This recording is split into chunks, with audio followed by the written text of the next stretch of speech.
نحمده ونصلي على رسوله الكريم أما بعد فأعوذ بالله من الشيطان الرجيم بسم الله الرحمن الرحيم سبحانك لا علم لنا إلا ما علمتنا إنك أنت العليم الحكيم صدق الله مولانا العظيم.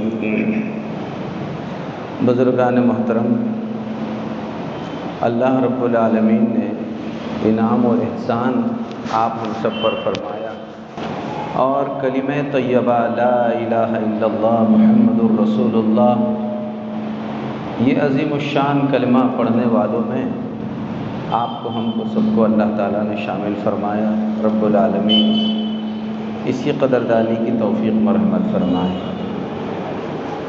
پہلا جزو تھا لا الہ الا اللہ، جس کے متعلق تفصیلات عرض کی گئی تھی کہ اللہ کا حق ہے ہم پر آپ پر کہ اللہ کی ذات میں اور اللہ کی صفات میں کسی کو ذرہ برابر شریک نہ ٹھہرایا جائے.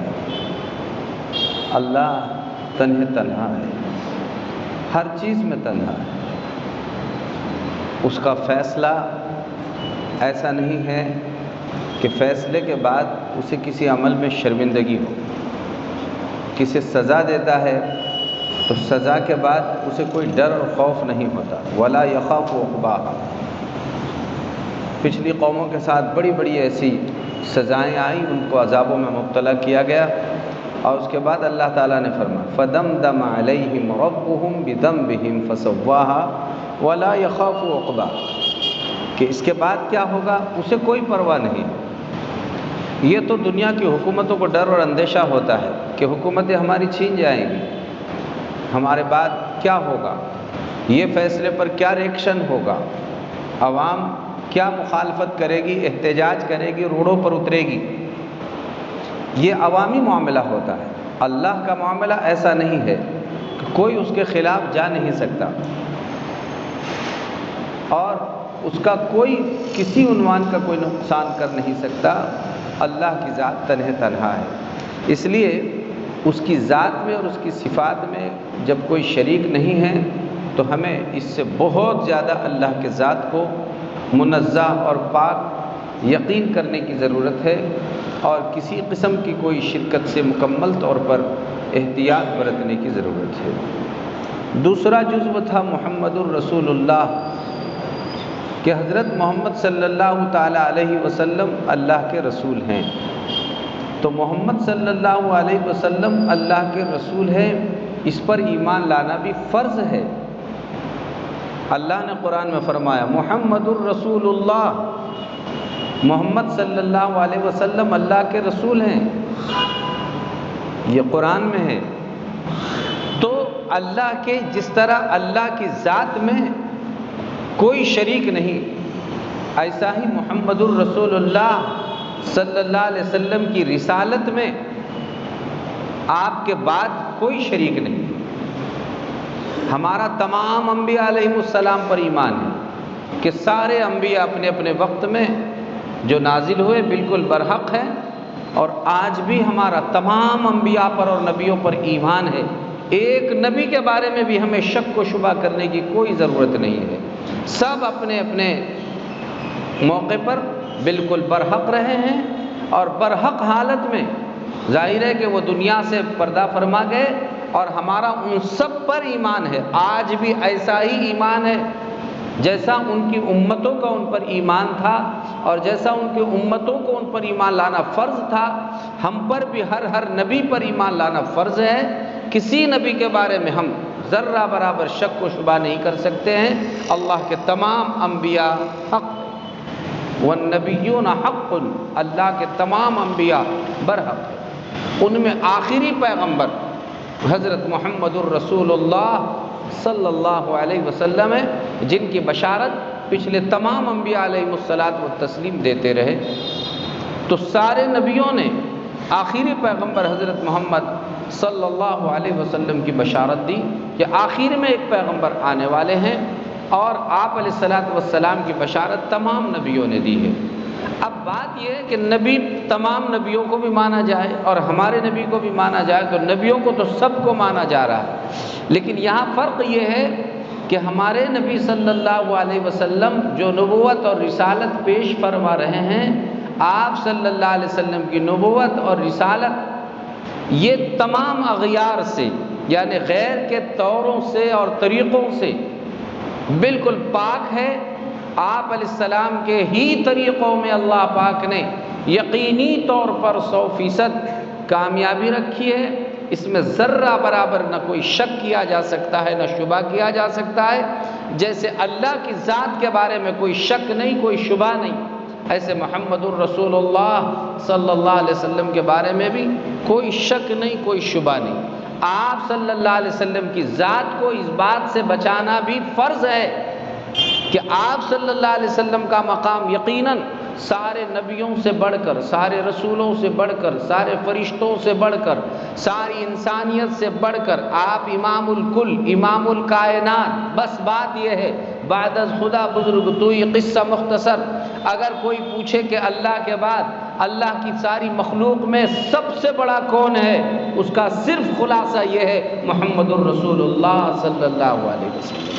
یہ سب کچھ ہونے کے باوجود پیغمبر محمد صلی اللہ علیہ وسلم بھی اللہ کی ذات میں اور اللہ کی صفات میں قطعاً شریک نہیں ہے۔ یہ تو غلو والا عقیدہ یہودیوں نے بنایا، اور انہوں نے اپنے پیغمبر حضرت عزیر علیہ السلام کو کہا عزیر ابن اللہ، حضرت عزیر علیہ السلام اللہ کے بیٹے ہیں۔ اور عیسائیوں نے یہ عقیدہ بنایا کہ مسیح ابن اللہ، حضرت مسیح یعنی حضرت عیسیٰ علیہ السلام اللہ کے بیٹے ہیں، اور حضرت مریم اللہ کا ایک حصہ ہے، اور انہوں نے اللہ کے 3 حصے بنا دیے، ان اللہ ثالث ثلاثہ، اللہ، مریم، عیسیٰ، ان تینوں کے مجموعے کا نام اللہ انہوں نے بنایا ہے، الیاذ باللہ۔ یہ انہوں نے بنایا، اور ان کو غلط فہمی اس وجہ سے ہوئی یہودیوں کو کہ حضرت عزیر جو ہے ایک زمانے تک وفات پا کر جب زندہ ہو گئے تو ظاہر ہے کہ انہوں نے یہاں پر غلط فہمی کا عقیدہ اپنا قائم کر لیا حضرت عزیر کے بارے میں، اور یہ کہا کہ ایسی مخلوق تو اللہ کے بیٹے ہی ہو سکتی ہے، اور حضرت عیسیٰ علیہ السلام کو انہوں نے اللہ کا جزو قرار دیا۔ اور مشرکین نے فرشتوں کو، چونکہ وہ بہت زیادہ پوتر مخلوق اور پاک مخلوق اور اچھی مخلوق ہے، اس لیے فرشتوں کو اللہ کی بیٹیاں، اور بعض نے بعض پیغمبروں کو اللہ کے بیٹے کہا۔ لیکن یہاں یہ بات سمجھنے سے تعلق رکھتی ہے کہ ظاہر ہے کہ اولاد اپنے باپ کا جزو ہوتی ہے، اولاد اپنے باپ کا جزو ہوتی ہے، حصہ ہوتی ہے، ہر اولاد اپنے باپ کا حصے دار بنتی ہے، یعنی جزو بنتی ہے، جزو ہوتی ہے، اس کا حصہ ہوتا ہے۔ لیکن ظاہر ہے اللہ رب العالمین نہ گوشت پوست سے بنا ہوا ہے جیسے ہم ہیں، تو جب اللہ ایسا نہیں ہے تو اللہ کا کوئی جزو بھی نہیں، اللہ کا کوئی حصہ نہیں، لہذا کوئی پیغمبر، کوئی نبی اللہ کا نہ کوئی جزو ہو سکتا ہے، نہ کوئی اللہ کا حصہ ہو سکتا ہے۔ لہذا حضرت عزیر بھی اللہ کا جزو اور حصہ نہیں، اور حضرت عیسیٰ علیہ السلام بھی اللہ کا جزو اور حصہ نہیں۔ اور جب یہ نہیں تو اللہ نے پھر یہ بات صاف طور پر فرمایا، ما کان محمد ابا احد من رجالکم ولکن رسول اللہ وخاتم النبیین، کہ محمد صلی اللہ علیہ وسلم تم میں مردوں میں کسی کے باپ نہیں ہیں، آپ کے بیٹے ہوئے ہیں 3، لیکن وہ ایسی رجولیت کی عمر کو، بڑی عمر کو نہیں پہنچے، 1.5-2 سال میں ان کی وفات ہو گئی، بچپنے میں ہی انتقال ہو گیا آپ صلی اللہ علیہ وسلم کے بیٹوں کا۔ حضرت قاسم یہ بچپنے میں ہی انتقال کر گئے، کہ بچپنے میں ان کا انتقال ہو گیا۔ اور حضور اکرم صلی اللہ علیہ وسلم کے ایک بیٹے تھے جو حضرت ماریہ قبطیہ رضی اللہ تعالی عنہا سے پیدا ہوئے تھے، ان کا نام ابراہیم تھا، حضرت ابراہیم رضی اللہ تعالی عنہ۔ یہ آپ صلی اللہ علیہ وسلم کو حضرت ماریہ قبطیہ سے پیدا ہو گئے تھے، تولد ہوئے تھے، تو آپ کے 3 یا 4 بیٹے تھے علی اختلاف الاقوال، بہرحال لیکن یہ بچپنے میں انتقال کر گئے۔ اللہ تعالیٰ اب یہ ذہن صاف کرانا چاہتا ہے، ما کان محمد ابا احد، تم میں سے کسی کے باپ نہیں، ولکن رسول اللہ، لیکن محمد صلی اللہ علیہ وسلم اللہ کے رسول ہے، وہ خاتم النبیین اور خاتم النبیین ہے، یعنی آپ پر نبوت کا دروازہ ختم ہو جاتا ہے، اب آپ کے بعد نبوت کا سلسلہ قائم نہیں رہے گا، یعنی آگے نہیں بڑھے گا، یعنی اب کوئی نبی نہیں رہے گا، آپ ہی کی نبوت اب قیامت تک چلنے والی ہے۔ تو اللہ کے نبی کو اللہ کا حصے دار، پارٹنر اور اللہ تبارک و تعالیٰ کا شریک اور ساتھی دار بنانے سے ہمیں صاف طور پر منع کر دیا گیا کہ جس طرح اللہ کی ذات میں کوئی شریک نہیں، پیغمبر محمد صلی اللہ علیہ وسلم بھی اللہ کی ذات میں شریک نہیں ہے۔ پیغمبر پیغام بر، یعنی پیغام پہنچانے والے، وہ تو اللہ کا پیغام پہنچانے والے ہیں پیغمبر محمد صلی اللہ علیہ وسلم، باقی وہ ظاہر ہے اللہ کا حصہ نہیں ہو سکتے۔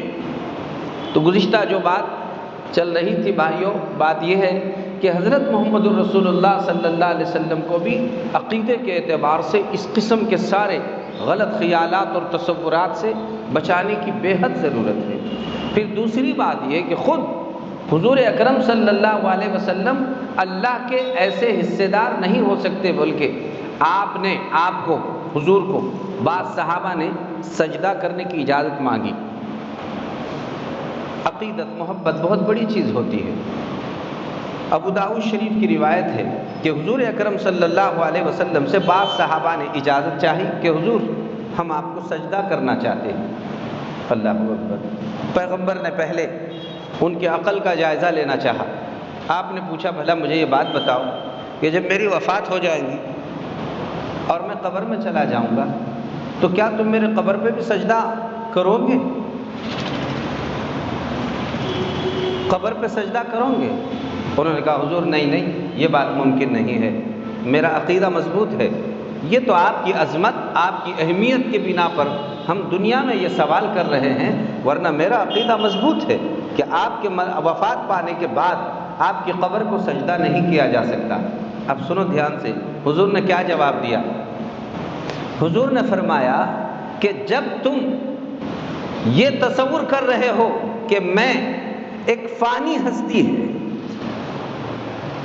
فنا ہونے والی ہے، اللہ کے سوا سب فانی ہے، کل من علیہا فان وَيَبْقَى وَجْهُ رَبِّكَ ذُو الْجَلَالِ وَالْإِكْرَامِ، یہ تھوڑی علمی بات ہے، سمجھنے سے تعلق رکھتی ہے کہ آپ نے ان کو یہ ذہن بنایا کہ تم جب مجھے ایک فانی ہستی سمجھتے ہو کہ مرنے کے بعد وہ اس قابل نہیں ہے کہ اب ان کو سجدہ کیا جائے، تو اب تم فَلَا تَفْعَلُوا، جب تم مرنے کے بعد نہیں کر سکتے، چونکہ فانی چیز ہے تو فانی چیز کی زندگی میں بھی پرستش نہیں کی جا سکتی، فَلَا تَفْعَلُوا، لہذا صحابہ ہو تم مجھے سجدہ مت کرو۔ آپ نے منع فرما دیا، تم سجدہ نہیں کر سکتے، اور اسی لیے حضور اکرم صلی اللہ علیہ وسلم نے یہ بات ارشاد فرمایا کہ لوگو تم مجھے دیگر نبیوں پر فضیلت مت دو، جیسا کہ عیسائیوں نے ان کے پیغمبر کو اتنی بڑی فضیلت اور اتنی بڑی بڑھوتری دی کہ اللہ ہی سے جا کے ملا دیا۔ یہ عقیدے کی صفائی کرنے کے لیے عقیدہ صاف ہو، اللہ کی ذات میں کوئی شریک نہیں۔ اب آپ اندازہ لگائیے باقی کیا رہا، پیغمبر محمد صلی اللہ علیہ وسلم سے بڑھ کر اور کون ہستی ہو سکتی ہے؟ اگر کوئی اللہ کی ذات میں یا صفات میں شریک ہونے کے لائق اور قابل ہو سکتا تھا، وہ پیغمبر محمد صلی اللہ علیہ وسلم کی ذات اقدس ہو سکتی تھی، لیکن جب ان کی ذات بھی نہیں ہو سکتی ہے تو باقی کے تمام پیغمبر بہرحال پیغمبر محمد صلی اللہ علیہ وسلم سے درجے میں چھوٹے ہیں، اور اولیاء اللہ اور پیر اور باقی کے اللہ اکبر، ان کا تو سوال ہی پیدا نہیں ہو سکتا ہے۔ کوئی اللہ کی ذات میں اور اللہ کی صفات میں قطعاً شریک نہیں ہو سکتا۔ اللہ بہت تنہا ہے، اور پیغمبر کی پیغمبری بھی بہت مضبوط اور مستحکم ہے، کسی کی شرکت سے، پارٹنری سے کچھ اس میں شرکت نہیں چاہیے۔ حتیٰ کہ ایک مرتبہ واقعہ پیش آیا، بلکہ آپ نے یہی بات ارشاد فرمائی کہ مرنے کے بعد میری قبر تم لوگ سجدگاہ مت بناؤ، عید مت بناؤ، یعنی وہ کوئی ایسی مت بناؤ کہ گویا اس پر پوجا پاٹ کی جا رہی ہے اور تم لوگ آ کر اس میں میلہ لگا رہے ہو۔ یہ اور بات ہے کہ لوگ عرس اور سندل کے نام پہ اولیاء اللہ کا میلہ لگاتے ہیں اور پیغمبر نے اپنے نام کا میلہ لگانے سے منع فرمایا ہے۔ یہ حدیث ہے، قرآن حدیث کی باتیں ہیں، آپ سمجھیے اس کو۔ اور آپ نے سخت انداز میں اس بات پر ممانعت فرمائی۔ چنانچہ حضور اکرم صلی اللہ علیہ وسلم کے گھر میں وہی واقعہ پیش آیا حضرت ابراہیم رضی اللہ عنہ کا۔ اتفاق ایسا ہوا کہ حضرت ابراہیم رضی اللہ عنہ یہ حضور اکرم صلی اللہ علیہ وسلم کے بیٹے ہیں، حضرت ماریہ قبطیہ رضی اللہ تعالیٰ عنہ سے تولد ہوئے ہیں اور بچپنے میں ان کا انتقال ہو گیا۔ جس دن ان کا انتقال ہوا، عجیب بات ہو گئی کہ اسی دن سورج گہن ہو گیا، سورج کو گہن لگ گیا، گرہن لگ گیا۔ اب مدینہ میں چرچے ہو گئے لوگوں میں کہ دیکھو دیکھو دیکھو حضور کتنی بڑی شخصیت ہے۔ گویا انہوں نے اللہ سے ملانا چاہا اس طرح سے کہ دیکھو حضور کے گھر میں بیٹے کا انتقال ہو گیا تو اللہ کا آسمان بھی ماتم منانا شروع کر دیا، گرہن لگ گیا اس کو۔ اللہ کے نبی نے سارے صحابہ میں ندا لگائے، اعلان کرا دیا مسجد میں جمع ہو جاؤ، چلو۔ سارے صحابہ مسجد میں آئے۔ آپ نے 2 رکعت صلاۃ الکسوف ادا فرمائی۔ آپ نے وہاں پر سورج گہن کی نماز 2 رکعت پڑھی، بہت لمبی نماز پڑھی، بڑی تفصیلات ہے اس میں۔ نماز کے بعد آپ منبر پر تشریف فرما ہوئے، سب کے عقیدوں کو صاف کر دیا اور عقیدوں کو صاف کرتے ہوئے آپ نے ارشاد فرمایا ان الشمس والقمر آیتان من آیات اللہ لا ينکسفان لموت احد ولا لحیاته۔ لوگوں عقیدہ اچھی طرح بناؤ، تمہارا پیغمبر تم میں موجود ہے، وہ تمہیں اس بات کا اعلان جیتے جی کرنا چاہتا ہے کہ ان الشمس والقمر، بے شک سورج اور چاند، آیتان من آیات اللہ، اللہ کی نشانیوں میں کی اہم نشانیاں ہیں 2 بڑی بڑی۔ سورج اور چاند یہ اللہ کی قدرت کی نشانیوں میں سے نشانیاں ہیں۔ ان پر اگر گرہن لگے تو ان کے گرہن کا تعلق کسی سورج اور کسی چاند کے وجہ سے بالکل کسی کی زندگی اور کسی موت کی وجہ سے نہیں ہوتا۔ لا ينکسفان، ان کو گرہن نہیں لگتا ہے لموت احد ولا لحیاتہ، کسی کی موت کی وجہ سے یا کسی کے پیدا ہونے کی وجہ سے۔ لہٰذا میرے بیٹے کا بھی آج اگر انتقال ہوا تو یہ مت سمجھو کہ اس کی وجہ سے سورج گرہن ہوا۔ گرہن ہونا ایک الگ چیز ہے، بیٹے کا انتقال ہونا ایک الگ چیز ہے۔ یہ اتفاقی بات ہے کہ دونوں ایک چیز پیش آئی، ورنہ اس وجہ سے یہ واقعہ قطعاً پیش نہیں آیا ہے۔ تم یہ مت سمجھو کہ اس کی وجہ سے پیغمبر کی ذات کا کوئی ایسا تعلق، یعنی آپ کی کوئی حصے داری، پارٹنرشپ اللہ رب العالمین کے ساتھ ہے جس کی وجہ سے اللہ کو غم منانا پڑا، ایسا کوئی معاملہ نہیں ہے۔ موت ایک الگ چیز ہے، زندگی الگ چیز ہے، سورج چاند کو گہن لگنا ایک الگ چیز ہے۔ آپ اندازہ لگائیں کتنا بڑا عقیدہ صاف فرما دیا۔ یہ اور بات ہے کہ ہمارے زمانے میں اب تو یعنی اتنی بڑی چیز کچھ بھی نہیں ہو سکتی، یہ فرمایا گیا۔ اور یہاں ہمارے زمانے کی عورتوں کو یہ ذرا حمل ومل کی حالت میں رہی تو ان کو یہ لگتا ہے سورج گہن ہو گیا، لہٰذا ایسی صورت میں اب عورتوں کو بالکل ایک جگہ لے جا کے بٹھا دو، یہ کوئی گوشت نہیں کاٹ سکتی ہے، بینگن نہیں کاٹ سکتی، ترکاری نہیں کاٹ سکتی ہے، چھت کے باہر نہیں نکل سکتی ہے، کام کاج نہیں کر سکتی، کپڑے نہیں دھو سکتی ہے، اسے ایسے ہی بیٹھے رہنا ہے ورنہ ان کے بچے کو کوئی بڑا نقصان ہونے والا ہے۔ ادھر اللہ تعالیٰ فرما رہے ہیں یہاں پیغمبر کے بیٹے کی وجہ سے بھی کوئی ایسی بات نہیں ہو سکتی ہے، اور یہ سورج گہن کی وجہ سے اپنے اپنے عقیدے برباد کرتے ہوئے اپنے گھروں میں پریشان ہو رہے ہیں، حالانکہ اس سے اس کا کوئی تعلق نہیں ہے، ایسا قطعاً نہیں ہوتا ہے۔ بالکل عقیدہ مضبوط ہونا چاہیے، اللہ کے ساتھ ایک مضبوط عقیدہ، پیغمبر کے ساتھ مضبوط عقیدہ، اللہ کے ساتھ اللہ والا عقیدہ، پیغمبر کے ساتھ پیغمبر والا عقیدہ، اس میں کوئی کسی کی ملاوٹ نہیں ہو سکتی ہے۔ یہ سب الگ الگ باتیں ہیں۔ یہ بہت باریکی کی بات ہے بھائیو۔ آج ہم نماز پڑھ رہے، روزے رکھ رہے، زکوٰۃ دے رہے، حج کر رہے، اور پتہ نہیں غیر محسوس طریقے سے کتنا شرک بھی ہم سے صادر ہوتا چلا جا رہا ہے۔ اور ایسے شرک کی حالت میں اللہ کے پاس ایسے نماز، روزے، سجدوں کی کوئی ذرہ برابر بھی اہمیت نہیں ہے، کوئی اہمیت نہیں۔ حضور کے زمانے میں ایسے بعض لوگوں کا جب انتقال ہوا تو صحابہ اس میں تڑپ اٹھے کہ دیکھو کیسی جان بازی کے ساتھ انہوں نے جنگ کی، حتیٰ کہ شہید ہو گئے بول کے صحابہ تڑپ اٹھے۔ اللہ کے نبی صلی اللہ علیہ وسلم نے فرمایا کہ نہیں، وہ ٹھیک ہے یہ ان کا انتقال ہوا، لیکن یہ جہنم میں جانے والے ہیں۔ دھیان سے سنو۔ پوچھا کیا بات ہے؟ کہا انہوں نے ایک معمولی چادر تھی مال غنیمت میں آئی ہوئی، یہ چرا لی تھی۔ ان کا مال تلاش کیا گیا تو مال غنیمت میں چادر نکلی، بس چادر چرانے کی وجہ سے یہ پیغمبر کے زمانے میں جہنم میں جائے۔ ایسے عقیدے بگاڑنے والے آپ اندازہ لگاؤ کہاں جانے والے۔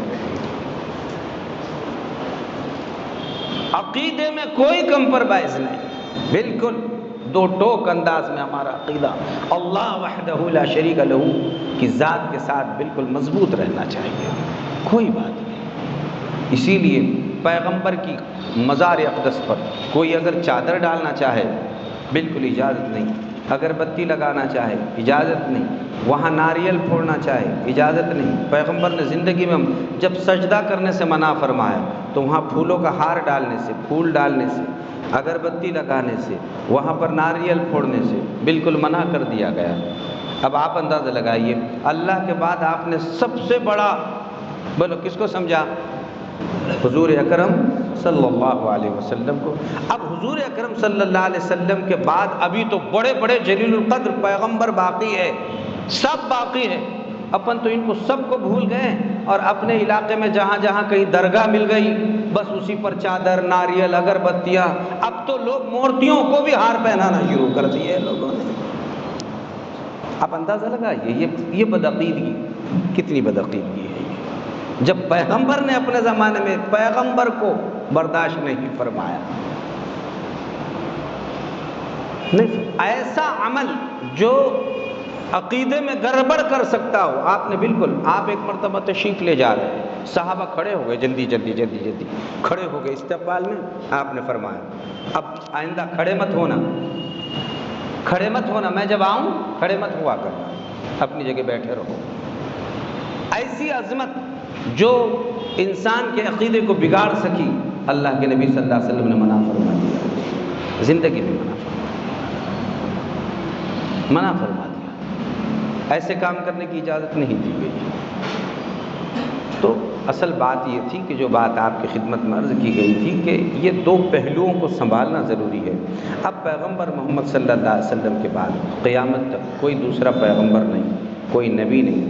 حضرت عیسیٰ علیہ السلام بھی آئیں گے تو عیسیٰ علیہ السلام اب نبی بن کے نہیں آئیں گے، نبی نہیں، ان کو اب ویسا نبی وہ نہیں سمجھا جائے گا، وہ اپنے زمانے کے نبی ہی ہے، اپنے زمانے کے ہے، لیکن اب وہ امتی ہے، بس امتی بن کر آئیں گے، سلیب کو توڑیں گے، یہ جنہوں نے یہ جو اس طرح کا نشان سلیب والا پھانسی پہ چڑھانے کا، اس کو توڑیں گے، خنزیر کو قتل کرائیں گے، اور وہ دجال کو مار ڈالنے کے لیے دنیا میں آنے والے ہیں۔ یہودی اور عیسائی عقیدے کو بالکل یہ ختم کر دیں گے اپنی زندگی میں۔ عقیدہ بہت اہم عمل ہے بھائیو، اس لیے بار بار یہ بات عرض کی جا رہی ہے کہ کبھی بھی یہ بات ذہن میں رکھنے کی چیز ہے کہ کبھی اپنے عقیدے کے ساتھ کسی نے کوئی ذرا گڑبڑ کر دیا، اسے قطعاً برداشت نہیں کرنا چاہیے۔ سب ہو سکتا ہے، عقیدہ غلط اور گڑبڑ قطعاً ہو ہی نہیں سکتا۔ اللہ کے ساتھ ذات میں، پیغمبر محمد صلی اللہ علیہ وسلم کی ذات میں کوئی شریک نہیں۔ پیغمبر کے ذات میں شریک نہیں کا مطلب یعنی جیسا ہم نے پیغمبر پر ایمان لایا کہ 100% پیغمبر محمد صلی اللہ علیہ وسلم کی ذات سچی، اب ان سے اچھا اگر کسی نے سمجھا تو گویا وہ پیغمبر کی ذات میں شریک ٹھہرا رہا ہے۔ اچھا سمجھنے کوئی کر رہا ہے وہ اس کا ذاتی فعل ہے، لیکن حضور اکرم صلی اللہ علیہ وسلم کو تنہا جانے کہ آپ کی پیغمبری میں، طور و طریقے میں آپ تنہا ہیں، بس ایسا ہی رہنا پڑے گا، اسی کے مطابق زندگی گزارنی پڑے گی۔ حتیٰ کہ ایک صحیح حدیث میں ہے حضور اکرم صلی اللہ علیہ وسلم نے فرمایا لو کان موسیٰ و عیسیٰ حیا، اگر میرے جیتے جی حضرت موسیٰ اور حضرت عیسیٰ علیہ السلام زندہ ہوتے، حضرت موسیٰ اور حضرت عیسیٰ علیہ السلام یہ دونوں وقت کے پیغمبر ہیں، نبی ہے، رسول بھی ہے، دونوں رسول ہیں، دونوں پر اللہ کی کتاب اتری، حضرت موسیٰ علیہ السلام پر تورات، حضرت عیسیٰ علیہ السلام پر زبور، تو یہ رسول بھی ہے، یہ نبی بھی ہے، یہ جلیل القدر پیغمبر بھی ہے۔ قرآن میں دونوں کا دسیوں جگہ تذکرہ آیا ہے۔ اتنے بڑے پیغمبر ہونے کے باوجود حضور اکرم صلی اللہ علیہ وسلم فرماتے اگر موسیٰ و عیسیٰ علیہ السلام بھی اگر اس وقت زندہ ہوتے تو ان کو بھی میری اتباع کے بغیر چارہ کار نہیں ہوتا، ان کو بھی یہی کرنا پڑے گا کہ صرف وہ پیغمبر محمد صلی اللہ علیہ وسلم کے طریقے پہ چلنے والے بنے، بس اب انتہا ہو گئی، اندازہ لگائیے، کوئی بات اب باقی ہی نہیں رہی اس کے بعد۔ بہت ضرورت ہے عقیدے کی اصلاح، انتہائی ضروری، ذرہ برابر بھی اس میں اگر گڑبڑ ہو گئی وہ شخص بالکل ناکام، ناکارہ۔ اسی لیے ایسے مرنے والوں کے ساتھ جو ذرا بھی شریک ٹھہراتا ہے، مغفرت کا بخشش کا سوال نہیں پیدا ہوتا۔ اب دیکھیے حضور اکرم صلی اللہ علیہ وسلم کے زمانے میں عبداللہ ابن ابی ابن سلول یہ منافقوں کا سردار تھا۔ سورۃ المنافقین اللہ تعالیٰ نے قرآن میں نازل فرمائی، یہ اتنا اونچا پورا، دکھنے میں بظاہر بہت ڈیل ڈال رکھنے والا سب تھا، باتوں میں ایسا کہ اچھے اس کے سامنے کمزور پڑ جائے۔ قرآن نے اس کا تذکرہ کیا ہے، کھڑے ہو تو ایسا کأنہم خشب مسندہ، ایسی چال والا، لیکن بات یہ ہے اس کے دل میں نفاق تھا، وہ پیغمبر کی ذات کو بھی ماننے میں شک کرتا تھا اور اللہ کی ذات کے بارے میں بھی یقین اس کا مضبوط نہیں تھا۔ اب بات کیا بنی، اس نے ایک احسان کیا تھا، اس احسان کے بدلے حضور نے بھی اس کے مرنے کے بعد اس کے ساتھ ایک احسان فرمایا۔ وہ یہ تھا کہ جب عبداللہ ابن ابی ابن سلول کا انتقال ہوا تو اس کے انتقال کے بعد حضور نے جو چادر آپ پہنتے تھے، پہلے احرام کی جیسی چادر ہوتی ہے، کرتے ایسے نہیں پہنتے تھے اپن جیسے پہنتے ہیں، عام طور پر ہوتے تھے، لیکن عام طور پر ان کا لباس احرام کی جیسی چادر رہتی ہے، بس ایسی اوپر کی ایک چادر اور نیچے وہ لنگی ٹائپ ایک چادر، دونوں چادر پہن لے ہو گیا لباس، یہ تھا لباس۔ تو حضور کی ایسی چادر تھی، اس کا جب انتقال ہوا تو چونکہ وہ اپنے آپ کو مسلمان بتاتا تھا مسلمان، لیکن وہ سب ادھر مسلمانوں کے پاس آیا تو مسلمانوں میں مسلمانوں جیسا رہتا تھا، اور جب مشرکوں اور یہودیوں کے پاس جاتا تو ان کے پاس جا کر ان کے جیسا ہوتا، اور وہ یوں کہتا ارے ہم تو مذاق کر رہے ہیں، ہم وہ تھوڑی ہیں، ہم تو تمہارے ساتھ ہیں، اِنَّ مَعَكُمْ اِنَّمَا نَحْنُ مُسْتَهْزِئُونَ، ہم وہاں جا کر تو مذاق اڑاتے ہیں، تم بے فکر رہو، ہم تمہارے ساتھ ہیں، ادھر آئے تو بتاتے کہ ہم تمہارے ساتھ ہیں۔ ایسے دوہری چال چلنے والے کو منافق کہتے ہیں۔ تو یہ اتنا بڑا منافق تھا، اس کا انتقال ہو گیا تو حضور نے اپنے بدن اطہر سے وہ چادر نکالی اور چادر نکال کر کہا عبداللہ ابن ابی ابن سلول کا انتقال ہوا، لہٰذا اس کو جو ہے میری یہ چادر میں کفن دیا جائے۔ اب آپ اندازہ لگاؤ، اپن خالی مکہ اور مدینے سے بھیگ کے آئی ہوئی چادر کو ایسا سمجھتے ہیں کہ بس گویا اس میں لپیٹ دیا جائے تو مغفرت ہو گئی، اور وہاں حضور کے بدن پر لگی ہوئی چادر اسے پہنائی گئی، اور اس چادر کے بعد حضور خود بذات خود اس کے قبر میں اترے اور اسے اپنے ہاتھ سے اسے قبر میں سلایا، اس پر مٹی ڈالی گئی۔ مٹی ڈالنے کے بعد اس پر آپ صلی اللہ علیہ وسلم جیسے دعائے مغفرت کرتے ہیں تو مغفرت کی دعا کرنے کے لیے کھڑے ہو گئے اور آپ دعائے مغفرت کر رہے تھے، تو اللہ تعالیٰ نے قرآن کریم نازل فرمایا اور دھیان سے سنو، قرآن میں اللہ نے کیا نازل فرمایا؟ چاہے آپ نے، گویا اس کا مفہوم اور مطلب یہ ہوتا ہے کہ چاہے حضور آپ کی چادر لپیٹ کر اسے ڈالی گئی ہو، آپ نے اپنا تھوک اس کے منہ میں ڈالا ہو، آپ نے اپنے ہاتھ سے اسے لٹایا ہو، لیکن یہ دل کا گندا اور ناپاک تھا، اس کا عقیدہ خراب تھا، ان تستغفر لهم او لا تستغفر لهم ان تستغفر لهم 70 مرة فلن يغفر الله لهم۔ اے نبی، آپ اس کے حق میں دعائیں مغفرت کرے یا نہ کرے، خود پیغمبر آپ سے زیادہ محبوب ہمارے پاس کون ہو سکتا ہے؟ آپ اپنی معصوم زبان سے بھی اس کے بارے میں 70 مرتبہ بھی دعائیں مغفرت کریں گے، تب بھی اللہ اسے جہنم میں ڈالنے والا ہے، کیونکہ یہ دل کا کالا ہے۔ اس نے پیغمبر کی پیغمبری میں غیر کے طریقوں کو شریک کر دیا ہے، اس کی مغفرت نہیں ہونے والی ہے۔ اس نے پیغمبر کو ستایا ہے، اس کی نجات نہیں ہونے والی ہے۔ اور ان المنافقین فی الدرک الاسفل من النار، جہنم میں تو جائیں گے، لیکن جہنم کے کئی طبقے ہیں، کافروں کے، مشرکوں کے، اور ان سب میں نچلا اور بڑا خطرناک طبقہ جو ہونے والا منافقوں کا ہونے والا ہے۔ اللہ فرما رہا ان المنافقین فی الدرک الاسفل من النار، جہنم کے سب سے نچلے طبقے میں اللہ اس کو پھینک ڈالنے والے ہیں۔ بھائیو، اپن نے تو خالی اپنے یہاں کے علماء کے جیسے لباس وباس پہنے، داڑیاں ٹوپے رکھ کے اپن بول رہے میری مغفرت ہونے والی، دل کالا رہا تو اللہ کے پاس نجات نہیں ہونے والی۔ پیغمبر کی چادر پہنے بعد نجات نہیں ہے تو ایسے کپڑے پہننے سے کیا ہوتا خالی؟ یاد رکھنے کی بات ہے۔ یقیناً اس کا فائدہ اس وقت ہے جب دل ہمارا صاف ہو، اللہ کی توحید مضبوط، پیغمبر پر یقین مضبوط، بس اب بات سب صحیح ہے۔ اگر اس میں گڑبڑ ہے تو ایسے کپڑے نہیں، پیغمبر کی چادر بھی اسے ناکام کر دے۔ اللہ تعالیٰ سنت شریعت کے مطابق زندگی کے ہر موڑ پر ہمیں عمل کرنے کی توفیق عطا فرمائے، نفس اور شیطان کی شرارتوں سے، بد عقیدگی اور برے عقیدے سے اللہ تعالیٰ زندگی کے ہر موڑ پر ہماری اور پورے امت مسلمہ کی حفاظت فرمائے۔ وآخر دعوانا ان الحمد للہ رب العالمین۔